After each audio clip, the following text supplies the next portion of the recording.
In the spring of 1889, laborers tasked with refurbishing an aged manor house along the Connecticut River Valley stumbled upon something that the household had never intended to come to light. Concealed within a sealed gap between the original stone wall and a later layer of oak paneling, they uncovered a packet of letters, 17 in total, secured with a black ribbon that had long since hardened into something resembling wire. The foreman who opened the bundle later admitted that he had only managed to read the opening 3 lines of the first letter before folding it back up and leaving the property entirely, never to return for his pay. The correspondence was directed to a woman who had passed away more than 3 decades earlier. They recounted, in painstaking and incriminating detail, a chain of events stretching back to the winter of 1843. Events that the Aldrich family, one of Hartford County's most esteemed names, had spent 40 years and a substantial portion of their wealth ensuring would never be spoken out loud. What those letters contained did not simply embarrass the Aldrichs, it destroyed them.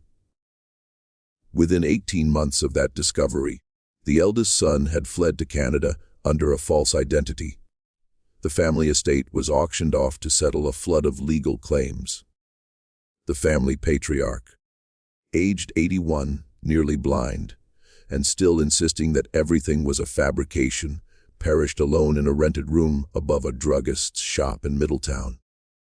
Before we delve further into the Aldrich family's story and the letters that ruined them, take a moment to subscribe to Liturgy of Fear and turn on the notification bell so you never miss a narrative like this one. And in the comments, tell us where you are listening from tonight. What city, what state? We want to know who is out there in the dark with us.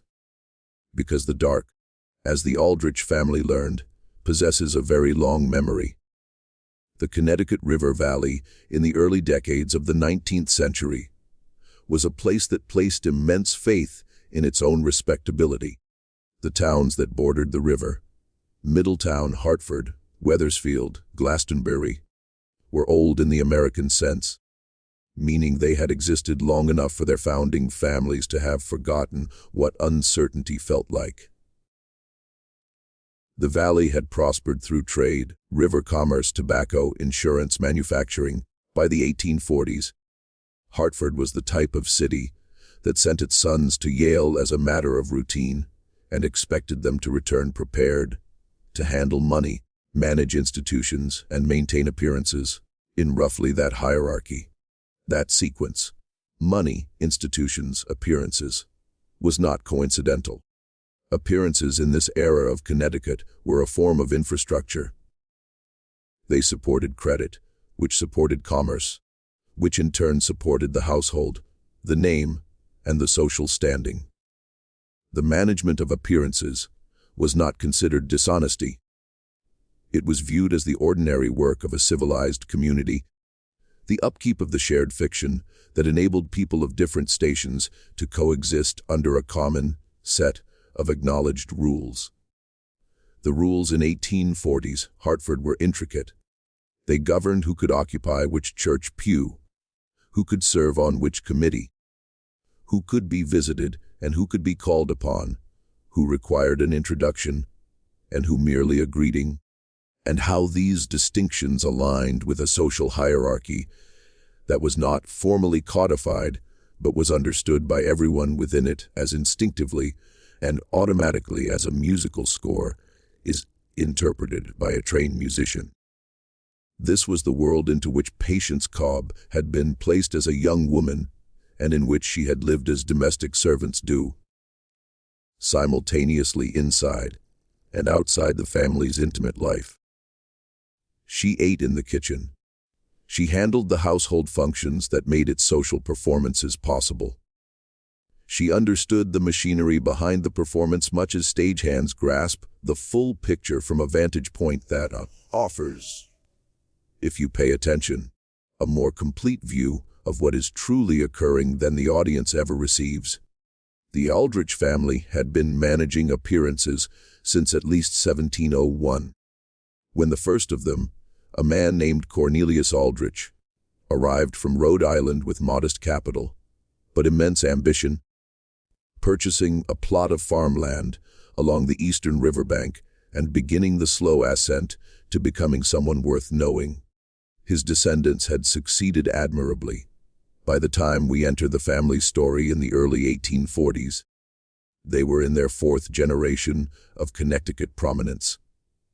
They owned the manor house that would eventually undergo renovation, a profitable stake in a Hartford insurance firm, a smaller property in Glastonbury used for shade tobacco cultivation, and the kind of social standing that requires no announcement because everyone already recognizes it.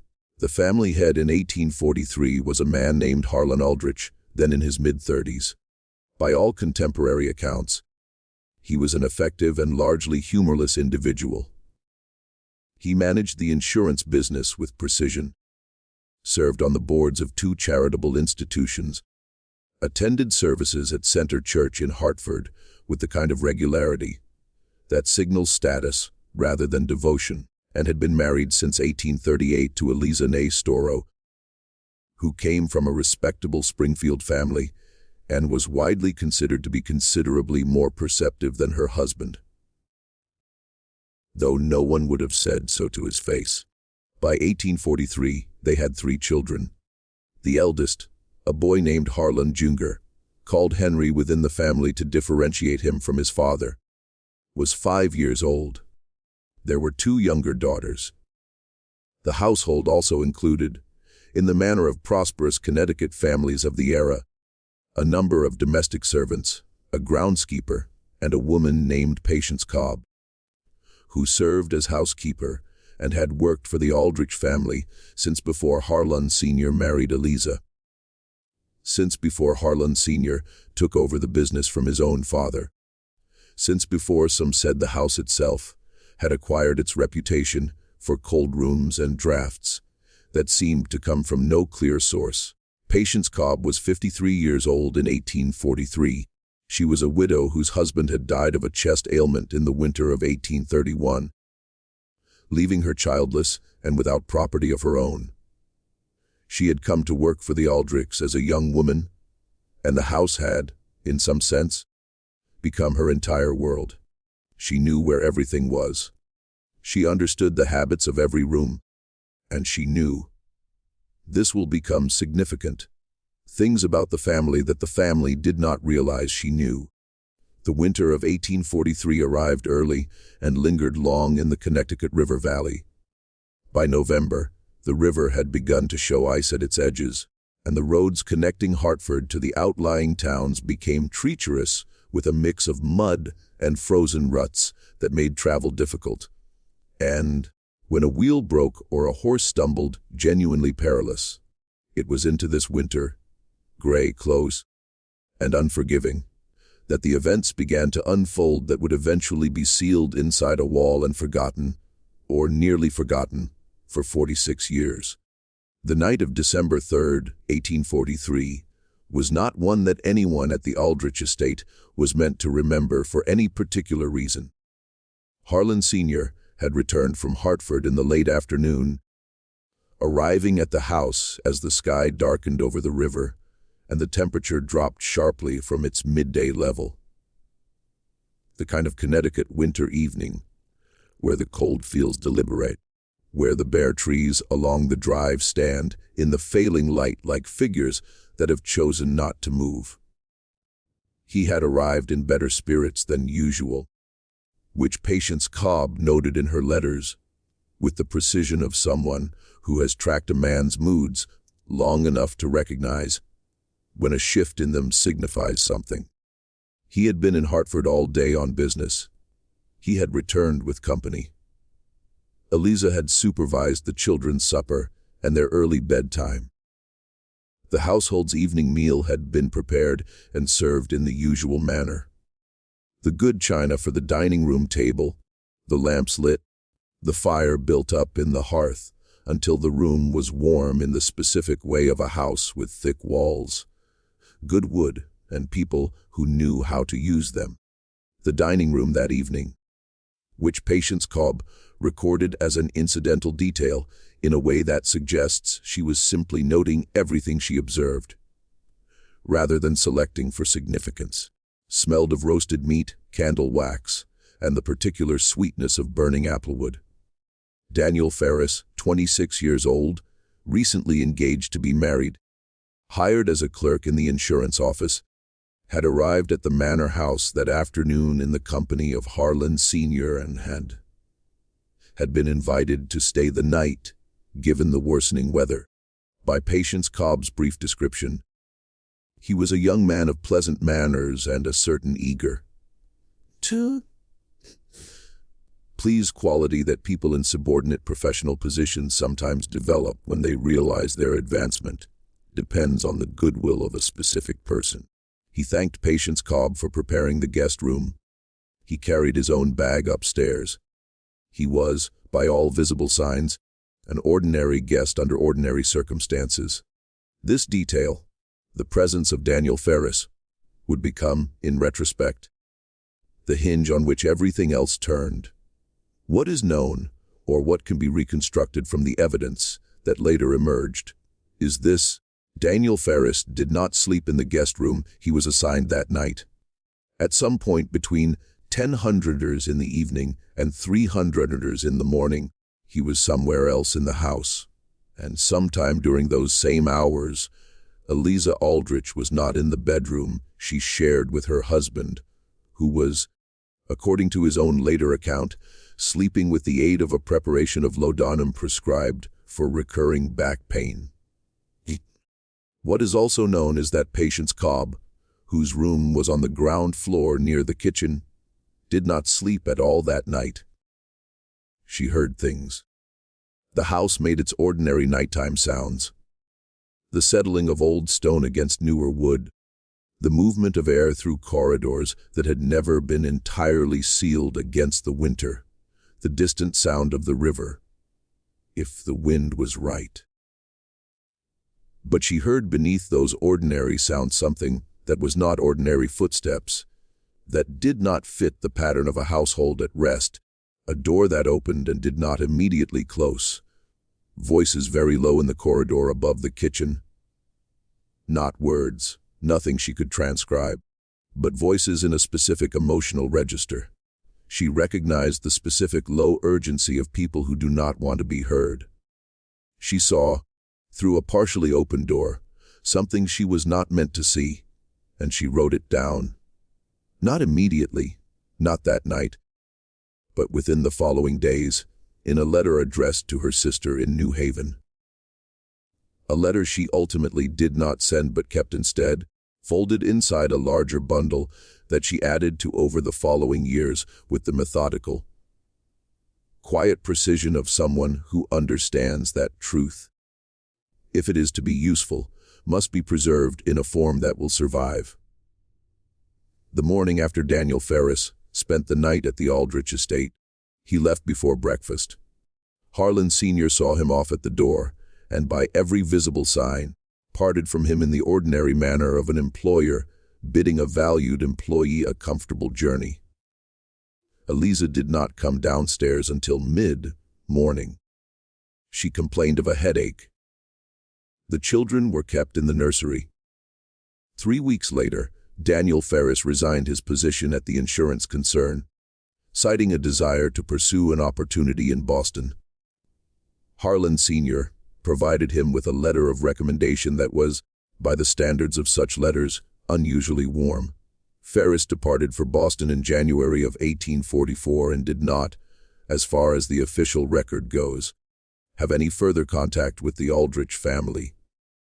But the official record, as Patience Cobb well understood, is not the only kind. What Patience Cobb had seen through that partially opened door on the night of December 3rd was not by itself necessarily the thing that unraveled everything. Affairs among the wealthy classes of mid-19th century New England were not precisely common knowledge. But neither were they unheard of. What made the Cobb letters? For that is what they eventually became, The Cobb letters, at least in the minds of the few people who knew they existed. Different from a simple account of marital infidelity was what Patience Cobb understood about the context in which that night had occurred. To explain this, it is necessary to go back slightly further in the story, to the summer and autumn of 1843, before Daniel Ferris arrived at the manor house with Harlan Sr. on that cold December afternoon.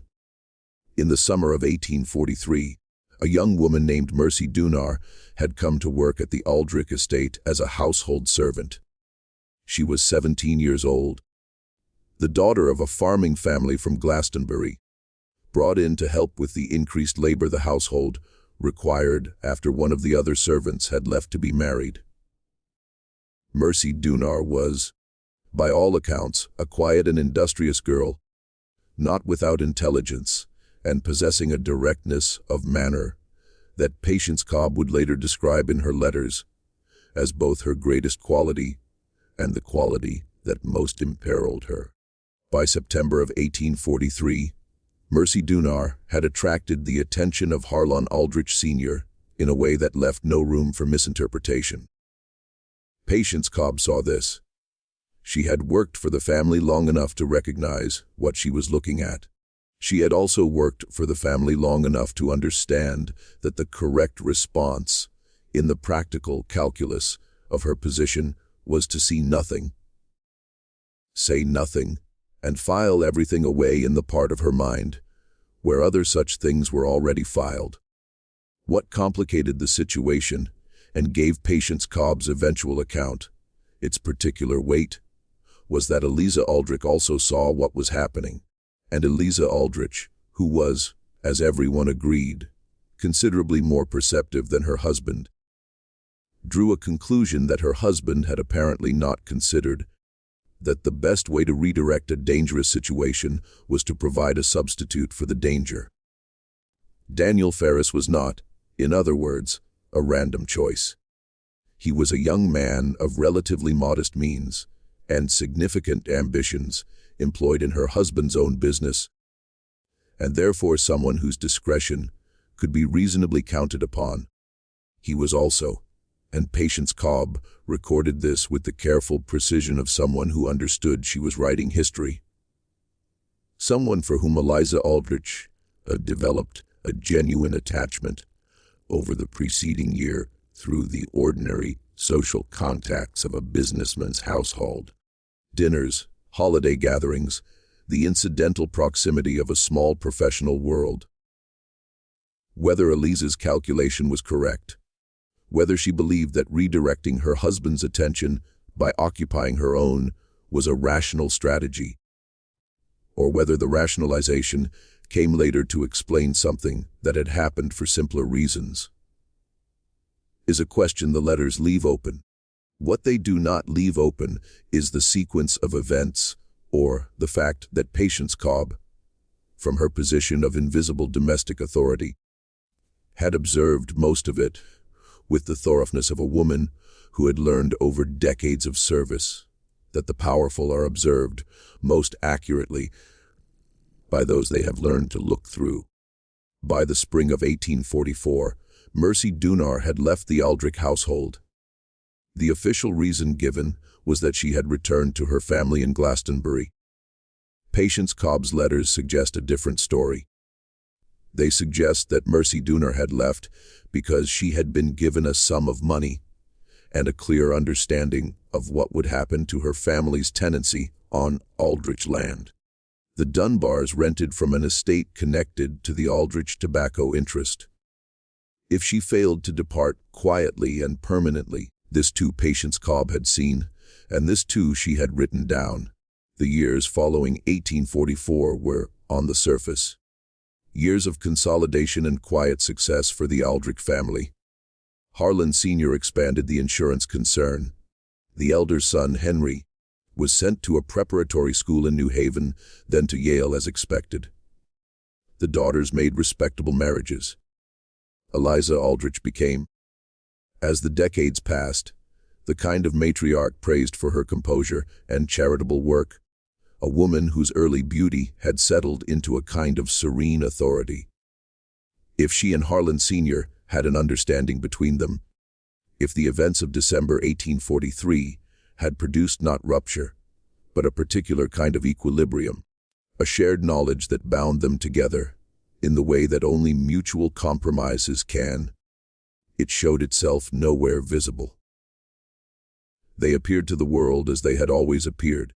Patience Cobb watched all of this as she continued to work for the family until her own age and failing health required her to retire in 1871. At that point, she accepted a pension from the estate and moved to the home of a niece in Middletown. She was 71 years old. She took with her, in a cloth-covered document box that had belonged to her husband, the letters she had been writing and accumulating for 28 years. She died in 1875. The box passed to the niece, who had been told clearly and repeatedly not to open it, to hold it intact, and to surrender it if anyone ever came asking. Only to Eliza Aldrich herself or to her direct heirs, and only if they came asking honestly, which meant only if they came asking because they already knew what was inside. No one came. Eliza Aldrich died in 1877. Harlan Sr. outlived her by 12 years, dying in 1889, the same year the workers opened the wall. In those intervening years between Patience Cobb's retirement and her death, and the years after, the Aldrich family went on performing the rituals of Connecticut prosperity with the automatic fluency of people who have never had reason to question whether performance and reality were the same thing. The manor house was improved. New rooms added to the eastern wing. The original stone foundations reinforced. Certain sections of interior wall rebuilt to accommodate updated plumbing and heating arrangements. It was during one of these earlier renovations, sometime in the late 1850s or early 1860s, that the cavity in the wall had been created, or at least altered to its final form. Who placed the letters there is not entirely clear from the documentary record, but the timing suggests that it was after Patience Cobb had left domestic service. Whether she placed them there herself on some final visit to the house, or through some intermediary, or whether they arrived in the wall by a different chain of hands, is one of the small unresolved questions that the story leaves permanently open. What is easier to account for is why they were placed there at all, rather than burned, kept openly, or surrendered to a lawyer. The answer, when you think carefully about the position Patience Cobb occupied, is not mysterious. A domestic servant who possessed documents damaging to her employer was not, in the mid-19th century Connecticut River Valley, someone with a great many options for how to use them. She could not publish them. She could not give them to a lawyer in her own right, since the legal system of the period offered limited standing to a woman of her station and no standing at all to someone making claims against a family like the Aldriches without substantial resources to sustain a proceeding. She could try to extract some benefit by threatening disclosure. But this was a strategy that required a willingness to be destroyed in the process, because the Aldriches had tools for discrediting a domestic servant that she had no tools to answer. What she could do, and did, was keep. She kept the letters because keeping them was the only form of preservation available to her, and she placed them eventually somewhere they would not be destroyed by accident or by the tidying impulses of a household that would otherwise have had every reason to clear out the papers of an elderly retired housekeeper. A wall is not a safe, but a wall is permanent in a way that a drawer, trunk, or document box left to a niece is not quite permanent enough. The wall held them for somewhere between 20 and 30 years. It held them through 2 changes of household staff, through the deaths of both of Henry Aldrich's parents, through the conversion of several rooms from their original purpose to new ones, and through the ordinary erosion of time on a house that is maintained but not loved, kept functional but not cherished, operated as a property rather than inhabited as a home. And then the workers came with their tools in the spring of 1889, and the wall gave them up, and the foreman read 3 lines and walked away, and the story that Patience Cobb had spent 28 years writing down began at last its journey toward the light. The niece, whose name was Clara Howe, was still alive in 1889. She had kept the box for 14 years undisturbed, and when she read in the Middletown newspaper a brief item about renovations being undertaken at the old Aldrich estate, she made a decision. She did not send the letters to the family. She sent them to the family's lawyer. Not the current family lawyer, but the previous one, a man named Solomon Graves, who had retired from practice in Hartford and was known in a general way to have accumulated over his long career a quantity of information about powerful families that made him a person worth staying on reasonable terms with. Solomon Graves received the box from Clara Howe in April of 1889. He read its contents over 3 days. Then he wrote 2 letters.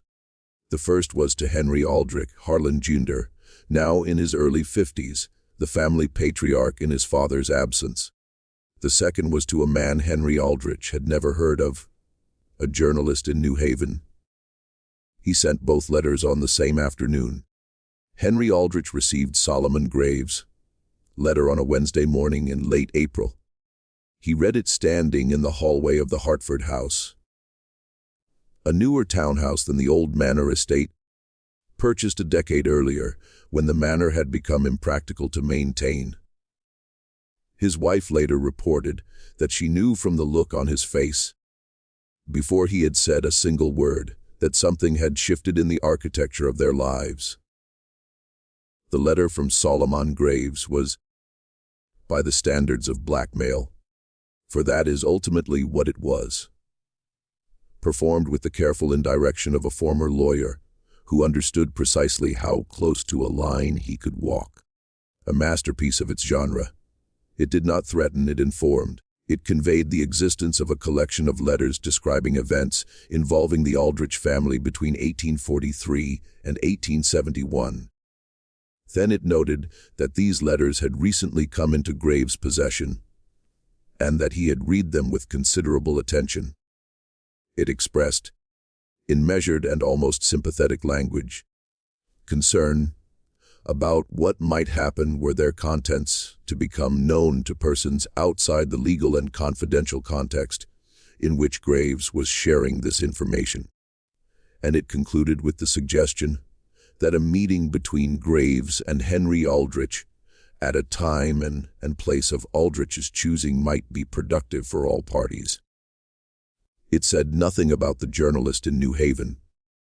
That letter, sent the same afternoon, told a different story to a different audience. Henry Aldrich did not respond to Graves' letter immediately. He was, by temperament, a man who did not act under pressure, who believed, in the way of men who have grown up watching power operate from a safe distance, that any problem can be managed if you do not panic, do not speak, and do not move too quickly. He spent a day and a half doing nothing visible, which is to say, he spent a day and a half doing a great deal internally, reviewing the family's exposure, considering who else might know about the letters, calculating what Solomon Graves might actually want versus what he had said he wanted, and trying to determine whether there was any possibility that the contents of letters were different from what his own memory and certain suppressed family knowledge suggested they would be. He had known, in some general way, about events in the 1840s that were not discussed. He had known, in the way that children know things they have absorbed from the atmosphere of a household rather than from any direct disclosure, that there were arrangements and understandings in his parents' marriage that were not for public consumption. He had not known about Patience Cobb. He had not known that 28 years of domestic observation had been transcribed with the care of someone who understood that testimony to be credible requires specificity. And that specificity requires attention, and that patience Cobb had paid attention with a thoroughness that would have impressed a trained investigator. He had also not known, and this is the dimension of the situation that the letters made newly visible to him, how thoroughly his own childhood had been shaped by the management of a secret. He could look back now at certain things he remembered from his boyhood, the way certain conversations stopped when he entered a room, the inexplicable coolness that had settled between his parents during a period in 1844 that he had been too young to parse at the time, and had since attributed to ordinary domestic friction. The departure of a household servant he had barely known by name, whose absence had not been explained to the children. He could look back at those things and understand now that they were not random moments of domestic weather. They were the visible surface of something that had been carefully kept below the surface specifically, so that he would not understand it. This is one of the more disturbing features of the Aldrich story. Not only that harmful things had been done, but that the children of the people who did them had been deliberately kept in the kind of comfortable ignorance that would allow them to carry the family name forward without the weight of what they were carrying. Henry Aldrich had been raised, in other words, to be a vehicle for his family's respectability without being told what that respectability had cost, or who had paid the cost, or that the cost existed at all. He had been prepared for succession into a world that was already in debt in ways he was not permitted to see. What finally moved Henry Aldrich to respond was not the letter from Graves. It was a conversation, 3 days after receiving Graves' letter, with a distant cousin who lived in New Haven and who mentioned, in the course of an apparently casual social call, that he had heard something interesting. A journalist he knew, a man named Edwin Pell, who wrote for one of the smaller New Haven papers, had been approached with a story about an old Connecticut family. The cousin didn't know the details. He had thought Henry would want to know. He said it in the tone of someone who is doing you a favor and understands that favors have weight. Henry Aldrich understood, in the space of that conversation, what Solomon Graves had actually done. The letter to the family and the letter to the journalist had not been alternative strategies deployed in sequence. They had been simultaneous. Graves had not offered Henry Aldrich a private settlement in preference to public exposure. He had offered both at once, and the letter to the journalist was not a threat to be deployed if negotiations failed. It was already deployed, already in motion, and already introducing the story of the Aldrich family into a world that Henry Aldrich could not fully see or control.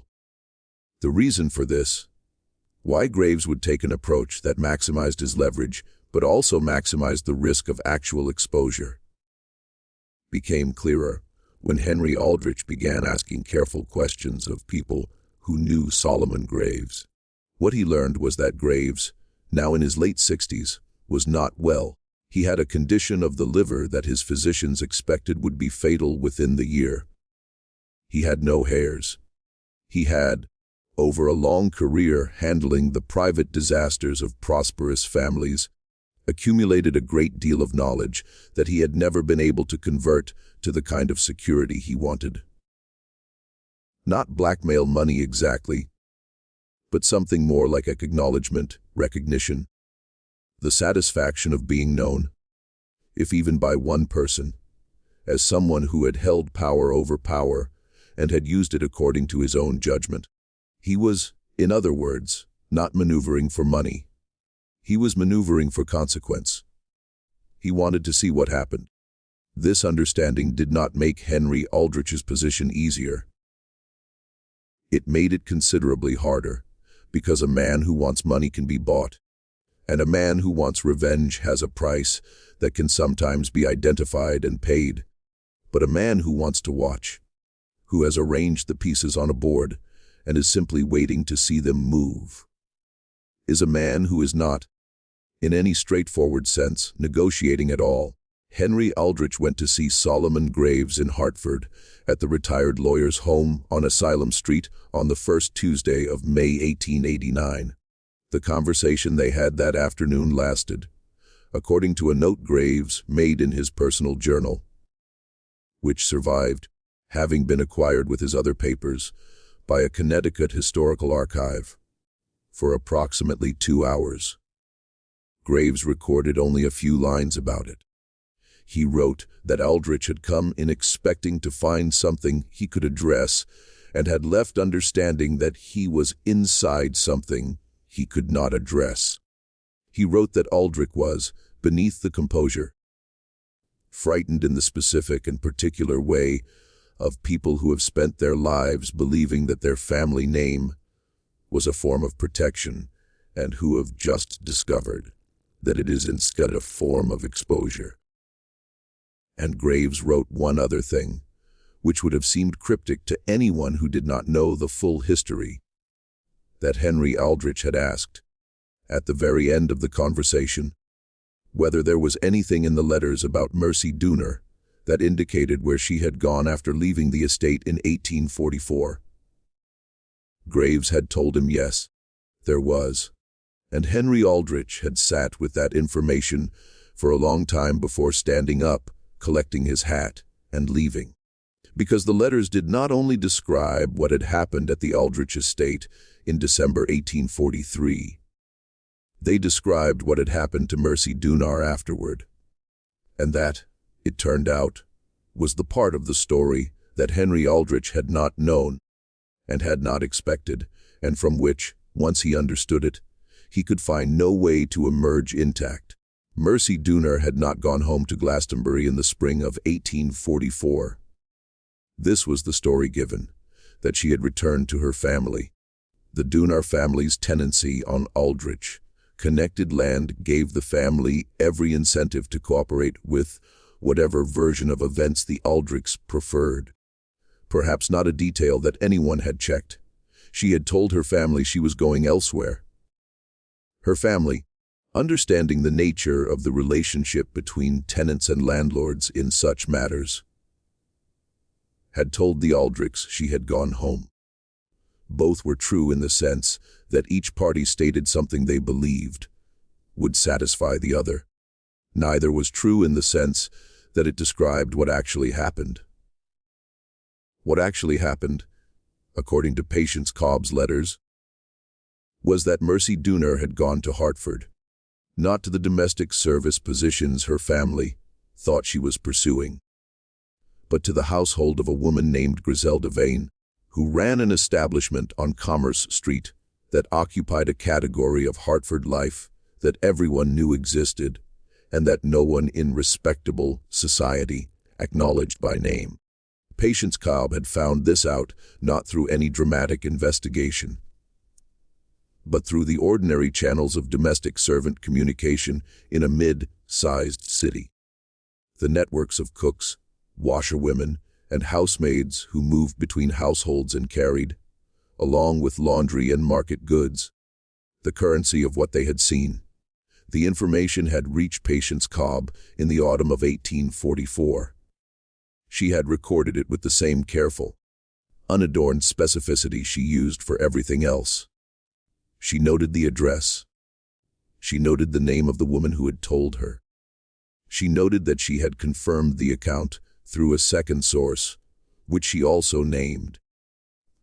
And she noted, this is the line in Patience Cobb's letter, that Solomon Graves had quoted verbatim in a separate memorandum he attached to the bundle, that Mercy Dooner had not gone to Commerce Street of her own free choosing, but had been brought there by a man she named, a man who had received a payment from Harlan Aldrich Sr. for the service of relocating a problem to a place where it would be, in all practical senses, invisible. The man named was a person Graves had been able to identify through Hartford city directories. He had operated in the 1840s and 1850s on the margins of a number of businesses that occupied the same oblique relationship to respectability as Griselda Vane's Commerce Street establishment. He was dead by 1889. Harlan Aldrich Sr. was dead by 1889. Griselda Vane was dead by 1889. And Mercy Dooner herself, whether she was alive or dead, where she had gone, what had become of her after the mid-1840s, was a question that Patience Cobb's letters could not answer. The trail, in Cobb's account, went cold in 1845. But Henry Aldrich did not need the trail to continue beyond 1845. He needed only the portion that existed. He needed only the fact that his father had taken a 17-year-old girl employed in his household, pressed upon her the kind of attention that a man of his position and her position in the year 1843 made impossible to refuse or even to clearly name. And then, when the situation had produced complications he did not wish to manage, had paid a man to remove her to a place that was not, by any standard of the era or of any era, somewhere a person is taken as an act of generosity. Henry Aldrich had grown up believing, had been permitted to believe, perhaps encouraged to believe by the careful management of domestic history, that wealthy families conduct across generations. That his father was a stern but fundamentally decent man. The insurance business, the church pew, the charitable boards, the composure in all visible circumstances. These were the materials from which a son constructs a father. And those materials, as Henry Aldrich sat in his Hartford townhouse in the first week of May 1889 and read Solomon Graves' memorandum, were dissolving. This is where it is necessary to consider what the letters meant not only to the family, but to the specific historical moment in which they surfaced. By 1889, the United States had been debating for nearly 3 decades the meaning of what had occurred before the Civil War. What had been permitted, what had been concealed, what the comfortable classes of the antebellum North had known and chosen not to examine. Hartford in 1889 was a reforming city, or at least a city that understood reform as a public value. Whatever private accommodations its prominent citizens made with the past. The newspapers covered labor questions, temperance, the condition of women, the responsibilities of the wealthy to the less fortunate. It was not, in other words, a moment when a story about a prosperous Hartford family and a 17-year-old servant girl could be received as a minor social embarrassment. It was a moment when that story meant something specific, and when the people who read it would know exactly what it meant. Edwin Pell, the journalist in New Haven whom Solomon Graves had contacted, was 34 years old and had built a modest reputation for covering stories about financial irregularities and the private behavior of prominent men. He was not, by the standards of the larger press, a powerful figure, but he was persistent. He was competent, and he understood that a story with documents, a story where someone had written things down in real time and those documents had survived, was a story of a different order than a story based on memory and accusation. He contacted Solomon Graves to confirm that the documents were genuine. Graves provided him not with the letters themselves, but with his memorandum, and with 3 specific passages, transcribed verbatim from Patience Cobb's account, along with dates and contextualizing details that would allow a careful reader to verify them against public records. The address on Commerce Street, the name of the man Harlan Sr. had paid, the dates of Mercy Dooner's employment at the Aldrich estate, and of her departure. Pell spent 2 weeks checking what could be checked. The Commerce Street establishment appeared in city directories from the period. The man Patience Cobb had named had a documented existence. The dates of Mercy Dooner's employment could be triangulated against parish records from Glastonbury, which listed her family and her own baptism. He went to Hartford. He asked questions of people who had known the Aldrich family in the 1840s. Most of them declined to speak. Two of them did not. One was a retired clerk from the insurance concern who had worked there from 1840 to 1855 and who remembered Daniel Ferris with a precision that surprised Pell given the 45 years that had passed. The other was an elderly woman who had been a neighbor of the Aldrich estate and who said only that she had always wondered about that winter and that some things you see you cannot explain away no matter how long you try. The story appeared in the New Haven paper on June 14, 1889. It was not, by the standards of later journalism, a long piece. It covered perhaps 4 seminarian virgiliums and was written with the careful hedging of a journalist who understood libel law and the difference between what he knew and what he could prove. But it was specific. It named the Aldrich family. It described the general nature of the letters and the circumstances of their discovery. It reported what could be confirmed about Mercy Dooner's background and employment at the estate. And it reported, in guarded but unmistakable language, the documented connection between Harlan Aldrich Sr. and the Commerce Street establishment. The New Haven paper had a circulation of modest size, but stories travel in ways that circulation figures do not capture. And this particular story traveled quickly. It was picked up within a week by a Hartford paper, and then by a Springfield paper, each with their own additions and framings, each adding the particular texture of a community that had known the Aldrich family in some capacity, and now found itself looking at what it had known through a new lens. The Hartford piece was notably cautious, Hartford being a city where the Aldriches had social connections that a local editor would have been aware of. But caution, when it takes the form of carefully worded non-denial, communicates almost as much as assertion. What the initial coverage did not include, because Pell had not yet received the physician's document, was any account of what had happened to Mercy Dooner after 1845.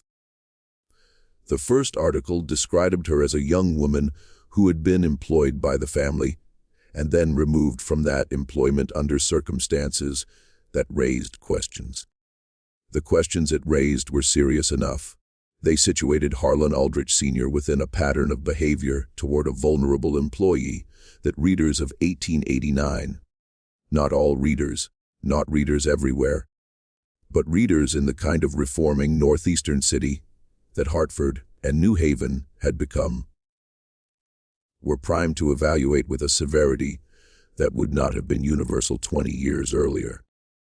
The temperance movement had changed certain conversations.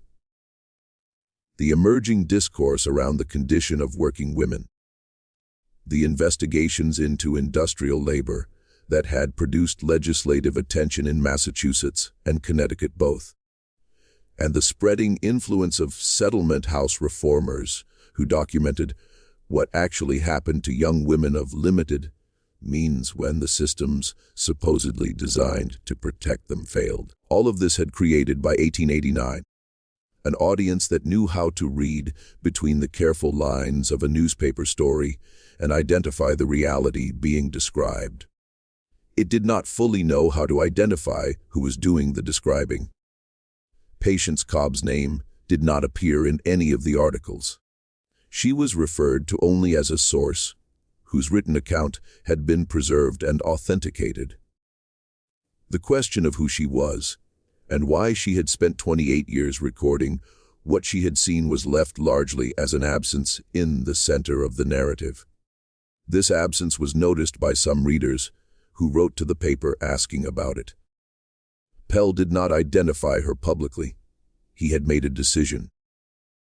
When he understood the nature of what she had done and who she had been, that naming her served no purpose she would have endorsed. She had not wanted credit. She had wanted the truth to survive. It did not fully know how to identify who was doing the describing. but it knew exactly how to receive what was being said. And what was being said, even in the carefully hedged language of the first article, was that a man of significant social standing had used that standing to harm a young woman in his employment, and had then used the resources available to him to make that harm disappear. It did not name Patience Cobb.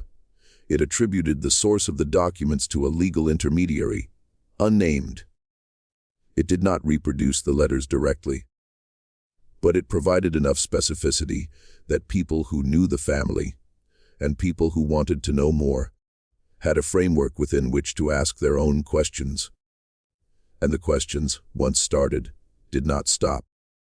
Henry Aldrich learned of the article the morning it appeared through a telegram from his cousin in New Haven. He had known it was coming, had known since the conversation with Solomon Graves, that the journalist already had materials. But knowing a thing is coming and experiencing its arrival are different states, and the difference in this case was considerable. He spent that morning making decisions.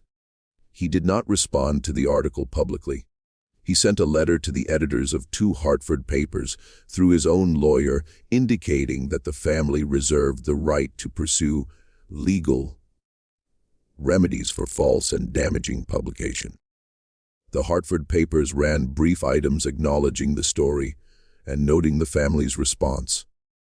What he did not do, and what this particular aspect of the Aldrich story makes significant, was seek out any information about Mercy Dooner beyond what Graves had told him. He did not try to find her. He did not attempt to determine what had become of her after 1845. This omission was noticed by Pell, who wrote about it in a follow-up piece in August, and its significance was left for readers to interpret. The follow-up piece was the one that did the serious damage. By August, Pell had been in correspondence with people the first article had shaken loose. People who had known the Aldriches in the 1840s. People who had known Griselda Vane's establishment. Named people who existed in that stratum of a mid-19th century city that keeps its own records, even when the official records are silent. One of these correspondents provided a document that Pell had not expected to find, a record kept by a physician who had provided irregular services to Vane's establishment in the late 1840s. The physician was dead. The record had passed through a chain of transfers, too complicated to summarize, into the possession of a medical society that had not examined it.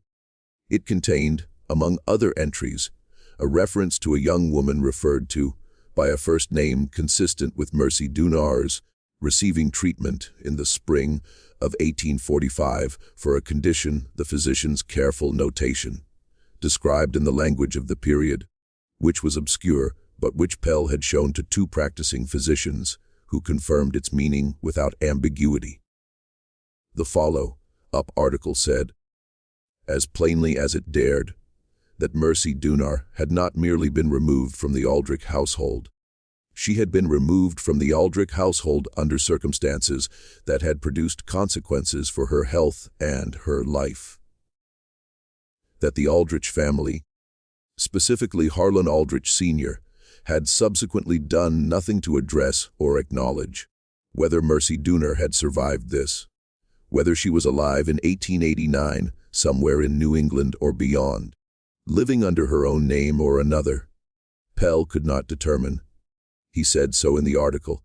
He asked anyone with information about a woman named Mercy Doonar, born in Glastonbury, Connecticut, approximately 1826, to contact him. 3 people did, and none of their accounts could be verified. One of them described a woman who had died in New Haven in 1852. One described a woman living in Springfield in 1889 under a different name who might or might not have been the same person. The third sent a brief unsigned note that said only, "She survived." It was not signed. It had a Boston postmark. Pell published all 3 responses in a third article in October. He added a reflection of his own, which is perhaps the line most frequently quoted from the entire episode, that the records of powerful families are the records they choose to keep, and that the records of women like Mercy Dooner are the records that survive by accident in the margins of other people's accounts, dependent for their existence on the persistence of someone who thought they mattered. The someone in this case had been Patience Cobb, a widow, a domestic servant, a woman who had worked in a house for decades and had understood, in the particular way of people who are present, without being seen, that the truth of a household is not found in its formal documents or its public record. It is found in what happens at 3:00 in the morning, when the family thinks the house is asleep. The legal remedies Henry Aldrich had threatened never materialized. His lawyers, reviewing the specific claims made in the 3 articles against the documented basis Pell had established, concluded that a lawsuit would produce discovery that would be considerably more damaging than anything already published. There was no suit. What followed was not dramatic in the way of legal proceedings or public confrontations. It was the quieter drama of a family's position simply ceasing to be maintained. Institutions that had included Aldriches on their boards found, in the months following the articles, that the association had become complicated. Business relationships that had depended on the social weight of the Aldrich name found the same thing. The insurance concern, which had been profitable for decades, found its management transition. Henry Aldrich was in the process of handing day-to-day operations to a younger partner, complicated by questions no one asked aloud, but that everyone was asking.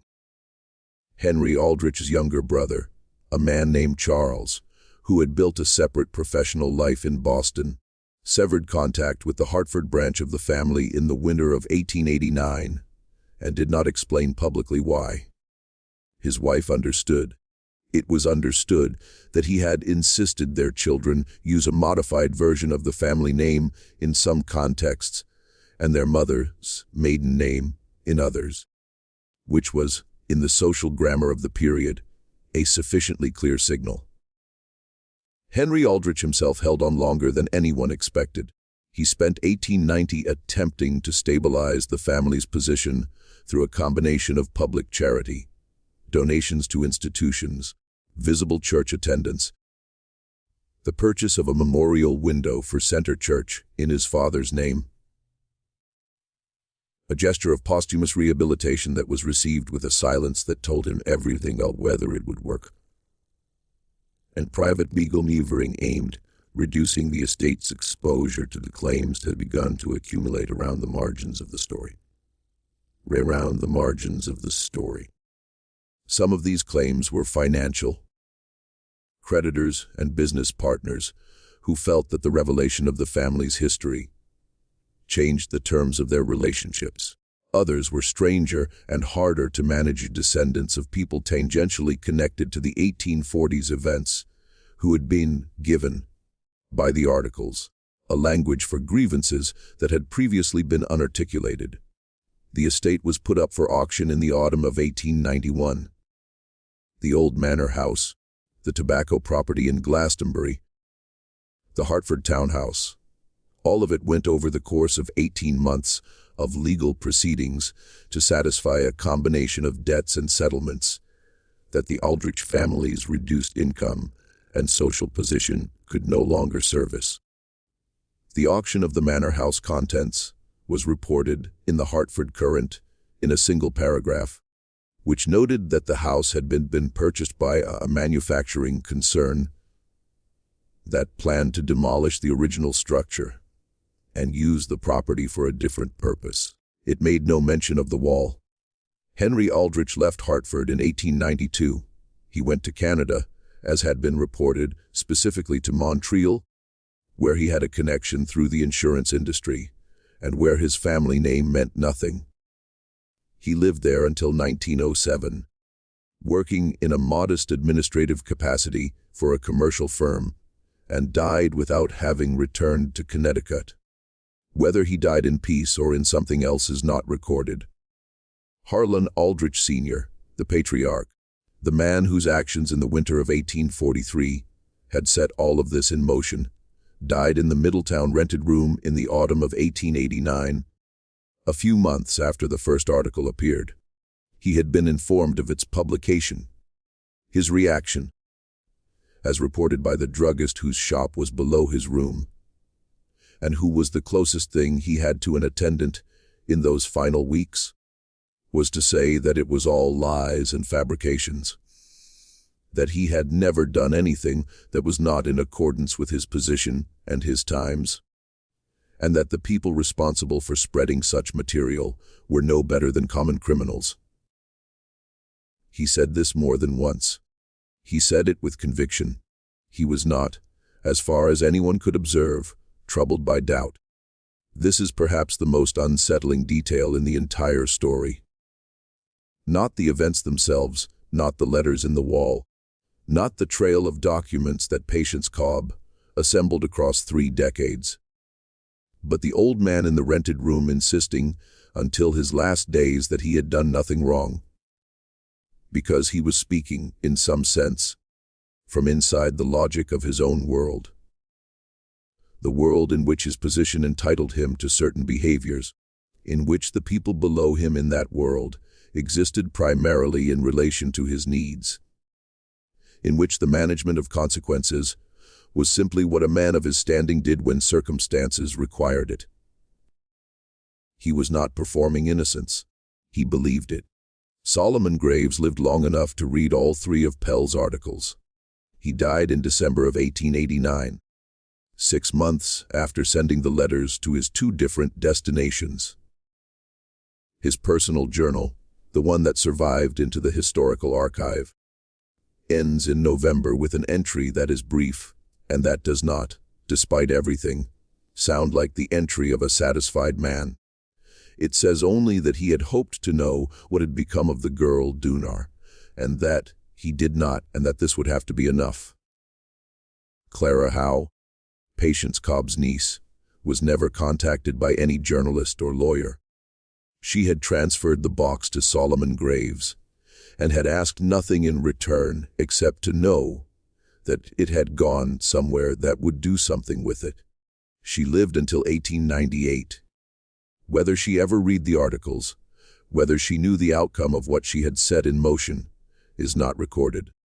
The man who had done this, the man who had set every domino falling, was neither Solomon Graves nor Edwin Pell, nor any of the named participants in the unraveling. It was Patience Cobb, dead 14 years before any of it happened, who had spent 28 years of service to a family writing down, with careful and uncompromising attention, the things they would have preferred to vanish. She had not done it, apparently, to destroy them. Her letters, in their tone, are not angry documents. They are witnessing documents. She wrote in the manner of someone who believes that what happens deserves to be recorded. Not because recording it will fix anything. Not because justice is guaranteed, but because the alternative, the sealed wall, the official version, the story that the powerful tell about themselves, is its own kind of harm. She was right about that. And the foreman who walked off the property without collecting his wages on the day the wall was opened was, in his small and practical way, also right. Some things, once you have read the first 3 lines, you understand you are not going to be able to put down. This mystery shows us something that every era understands and every era forgets. That the records of the powerful are kept by the powerful, and that the records of everyone else survive by accident, by persistence, and occasionally by the stubbornness of a woman with a cloth, covered box and 30 years of careful attention. What do you think of this story? Do you believe everything was revealed? Do you think Mercy Dunar sent that unsigned letter from Boston? Leave your comment below. If this kind of history, the kind that lives in the walls and survives the families it witnessed, is the kind that keeps you up at night, Then subscribe to Liturgy of Fear. Hit the notification bell and share this with someone who needs to hear it. We will be back in the dark. We will see you in the next story.